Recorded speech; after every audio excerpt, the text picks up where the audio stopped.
All right, let's get right into it. What if I told you that the owner's manual in your glove box, the one you trust for everything, is giving you advice that might be better for the car maker's bottom line than for your engine's actual health? It sounds a little nuts, I know, but that's exactly what we're going to break down today. So yeah, let's just ask the big question right up front. Is following that manual to the letter actually putting your engine at risk? The answer is, well, it's complicated. And it all starts with a huge contradiction that most of us would never even notice. So here's where it gets really weird. A car company will design and build one single engine, right? Then they ship it all over the globe. But somehow, that exact same engine suddenly needs a completely different type of oil depending on what country it's in. It's the same parts, the same design, so what is going on? Let's get specific. Take a Toyota Camry with that super common 2.5-liter engine. Here in the US, the manual is strict, 0W-20 oil and that's it. But you take that very same car to Australia or Europe, and suddenly the manual recommends a thicker 5W30 oil. It's the same story for Honda's 1.5L turbo engine. So what gives? The weather isn't that different. Something else is driving this decision. And the real reason, it has a lot less to do with engineering and a whole lot more to do with government rules and avoiding massive billion-dollar fines. Yeah, this is all about the paperwork. See, here in the United States, car makers have to deal with something called CAFE standards. Just think of it like a final grade for the fuel economy of their entire fleet of cars. If their average MPG misses the target, even by a tiny bit, they get hit with absolutely gigantic fines.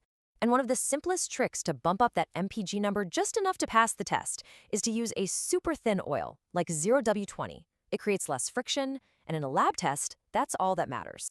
And right there, that's the heart of the problem.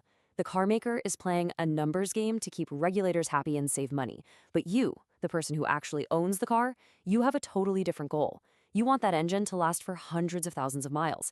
And those two goals, well, they don't always line up. You don't have to take my word for it. This quote from a retired Toyota engineer says everything you need to know. The oil choice listed in your US manual isn't always about what's best for the engine in the long run. It's about what's best for passing a test. So let's get down to the nuts and bolts. When you're standing in the aisle at the auto parts store, what's the real difference between a bottle of 0W20 and 5W30? Let's break it down. No confusing jargon. Honestly, it boils down to this. 0W20 is thinner. Its number one job is to help the car get slightly better gas mileage in a lab. 5W30 is a bit thicker when the engine gets hot. Its job is to provide a stronger, tougher film of protection between moving metal parts. That's especially important when your engine is under stress, like in stop-and-go traffic or on a hot summer day, real-world driving. Okay, theory is one thing, but talk is cheap, right?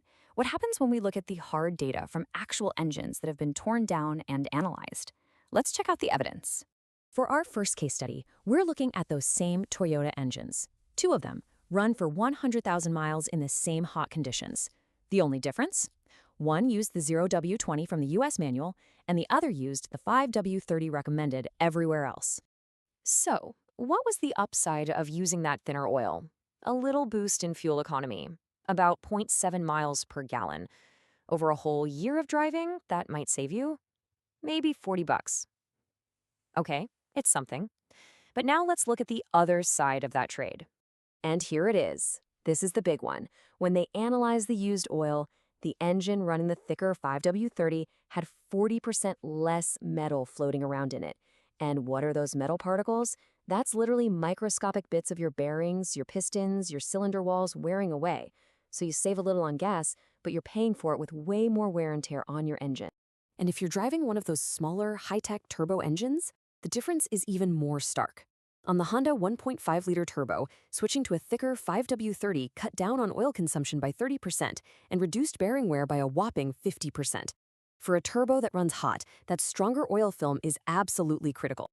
So what does this all mean for you, standing there in your garage getting ready for an oil change? It means the decision is yours. You can now move past just blindly following a rulebook and start making an informed choice based on your car, your climate, and how you drive.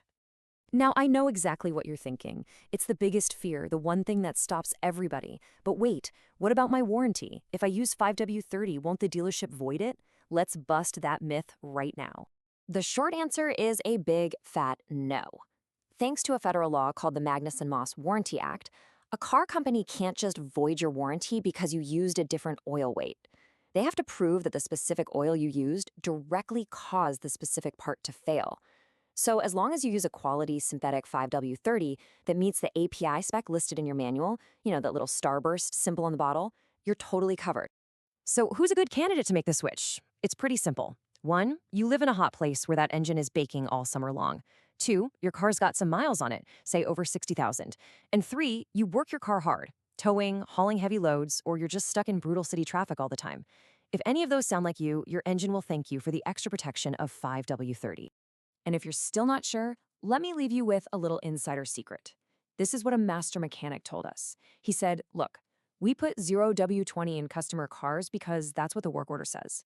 But in my own personal car, it's 5W30. No question. It just protects better.